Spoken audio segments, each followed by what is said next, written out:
Today we will discuss about the fourth tense of English language, that is present perfect continuous tense. Before that we have discussed three tenses like present simple, present continuous and present perfect tense.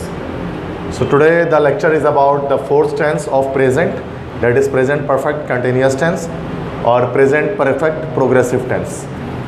So in Urdu we can call it ज़माने हाल जारी मुकम्मल.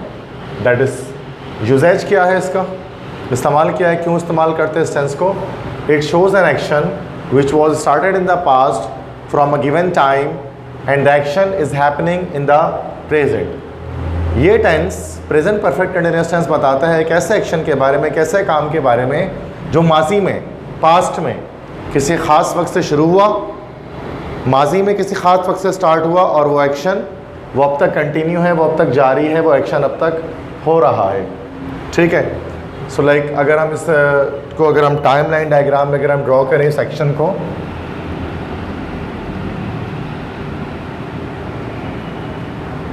अगर हम इसकी time line draw करें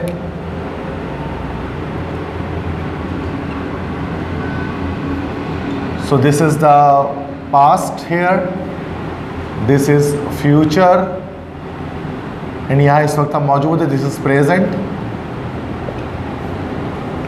तो action जो है वो पास्ट में स्टार्ट हुआ किसी ख़ास टाइम से और वो एक्शन अब तक कंटिन्यू है, अब तक जारी है, वो एक्शन अब तक हो रहा है. पास्ट से स्टार्ट होकर प्रेजेंट तक कंटिन्यू है, एक्शन की बात कर रहे हैं. मिसाल के तौर पे अगर मैं कहूँ मैं तुम्हें 5 बजे से अंग्रेज़ी पढ़ा रहा हूँ, तो उसका मतलब माजी में 5 बजे ये एक्शन शुरू हुआ और वो एक्शन अब तक कंटिन्यू है, हो रहा है. तो ऐसे तमाम सेंटेंसेस जो आपको ये बताते हैं कि काम पास्ट में स्टार्ट हुआ किसी स्पेसिफिक टाइम से, किसी गिवन टाइम से, ठीक है, और वो काम अब तक जारी है, अब तक कंटिन्यू, अब तक हो रहा है, तो वो प्रेजेंट परफेक्ट कंटिन्यूस टेंस में उसको शो किया जाता है. जैसे सुबह से बारिश हो रही है, सुबह से बारिश हो रही है, इसका मतलब बारिश शुरू होने का वर्क, काम सुबह से स्टार्ट हुआ और अब तक कंटिन्यू है.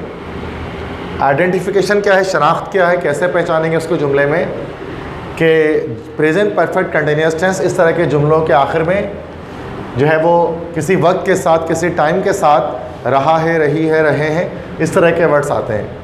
अच्छा कोई टाइम ना हो, सिर्फ रहा है, रही है, रहे हैं ये आ जाए तो that is only present continuous tense. ठीक है. और परफेक्ट कंटिन्यूअस में क्या होता है कि किसी टाइम के साथ ये आता है. मिसाल के तौर पे अगर मैं कहूँ कि पुलिस चोर का पीछा कर रही है, ये तो प्रेजेंट कंटिन्यूअस है, the police is chasing the thief. लेकिन अगर मैं ये कहूँ पुलिस 10 मिनट से चोर का पीछा कर रही है, तब ये टाइम के साथ आ गया, तो ये आपका प्रेजेंट परफेक्ट कंटिन्यूअस टेंस हो जाएगा.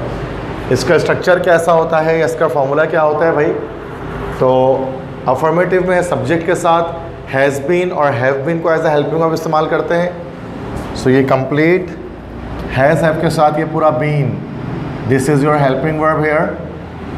देन उसके बाद वर्ब की फोर्थ फॉर्म इस्तेमाल करते हैं जिसको वर्ब की आईएनजी फॉर्म भी कहते हैं, वर्ब की फर्स्ट फॉर्म प्लस आईएनजी भी कह सकते हैं, और उसी को वर्ब की प्रेजेंट पार्टिसिपल फॉर्म भी कहा जाता है, जैसे singing, playing, dancing, teaching, reading, jumping, chasing, इस तरह के वर्ड्स. और उसके बाद देन ऑब्जेक्ट आता है और ऑब्जेक्ट के बाद सिंस या फॉर में से एक आता है, उसके बाद फिर टाइम आएगा.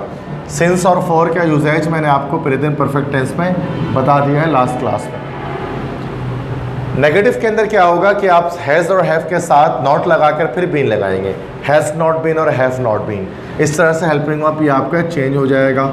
इंटरोगेटिव में क्या करेंगे, हैज़ हैव को पहले लगा देंगे, देन सब्जेक्ट और बीन, देन उसके बाद कंप्लीट स्ट्रक्चर आगे जो है वो अफर्मेटिव की तरह ही चलेगा. अच्छा इसमें एक और ऐसे टेंस भी होते हैं, ऐसे सेंटेंस भी पॉसिबल होते हैं जिसमें सिंस या फॉर नहीं लगा होता, वो बनते हैं हाउ लॉन्ग से. हाउ लॉन्ग का मतलब होता है कब से, कितनी देर से.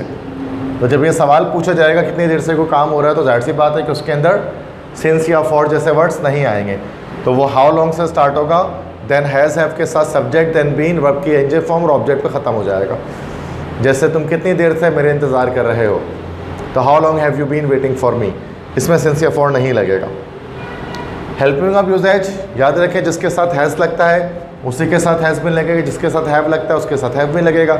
आई you we they any plural name के साथ हैव लगता है तो हैव बीन भी नहीं के साथ लगता है। He she it any singular name के साथ हैज़ लगता है तो हैज़ बीन भी नहीं के साथ लगता है। तो this is the helping of usage. Then examples की बात करते हैं तो मेरी वालदा 20 मिनट से बर्तन धो रही हैं। तो ये एक ऐसा एक्शन जो पास्ट में स्टार्ट हो और अब तक जारी है।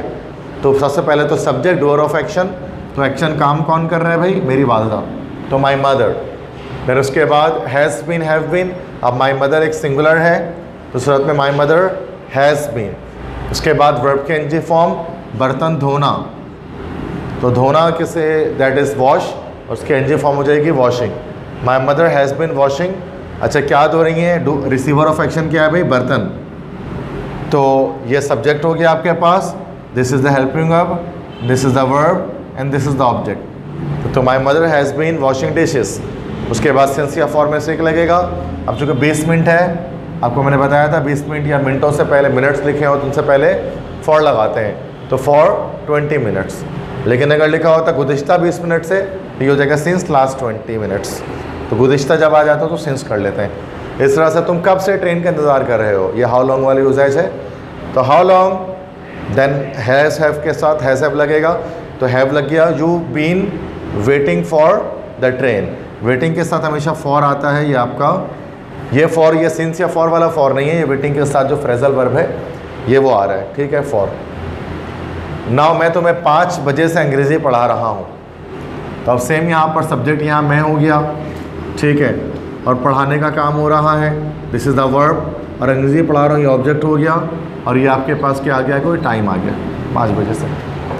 तो ये क्या हो जाएगा, सबसे पहले आई के साथ क्या लग जाएगा, हैव बीन। पढ़ाना, आईएनजी फॉर्म पढ़ाने की क्या होती है, टीचिंग, ठीक है। अच्छा मैं तुम्हें अंग्रेज़ी पढ़ा रहा हूँ, तो यहाँ पर यू भी ऑब्जेक्ट है तो यू भी ले सकते हैं, इंग्लिश भी ले सकते हैं। तो I have been teaching you English. अब 5 बजे से तो बजे से आ गया, तो यहाँ पर क्या हो जाएगा, सिंस, पॉइंट ऑफ टाइम है ना, तो सिंस 5 o'clock। अच्छा इस तरह से हो सकता है कि I have been teaching English to you since 5 o'clock। तो यहाँ पर इंग्लिश भी ऑब्जेक्ट है और तुम्हें भी ऑब्जेक्ट, तो डबल ऑब्जेक्ट है, किसी को भी आप ऑब्जेक्ट सपोज कर सकते हैं। नाउ 4th सेंटेंस, अली कितनी देर से अपना बटवा तलाश कर रहा है। तो ये भी आप देख सकते हैं कि जो है वो प्रेजेंट परफेक्ट कंटिन्यूअस टेंस है, चूँकि आखिरी में रहा है, आ रहा है, और उसके साथ कोई टाइम भी है, तो कितनी देर से। तो ये हाउ लॉन्ग वाला केस है, how long has Ali been, ठीक है। अच्छा तलाश करने को हम सर्चिंग कहते हैं, सर्चिंग कितना, अपना बटवा, सर्चिंग हिज वॉलेट। तो लास्ट में क्वेश्चन मार्क, तो अली कितनी देर से अपना बटवा तलाश कर रहा है। यहाँ पर सिंस या फॉर नहीं आएगा, बिकॉज यहाँ पर टाइम के बारे में सवाल किया जा रहा है, बताया कुछ नहीं जा रहा। सो this is the simple way of translating these type of sentences into English language by using present perfect continuous tense। तो बात समझ में आ गई, क्लियर है, with that's it।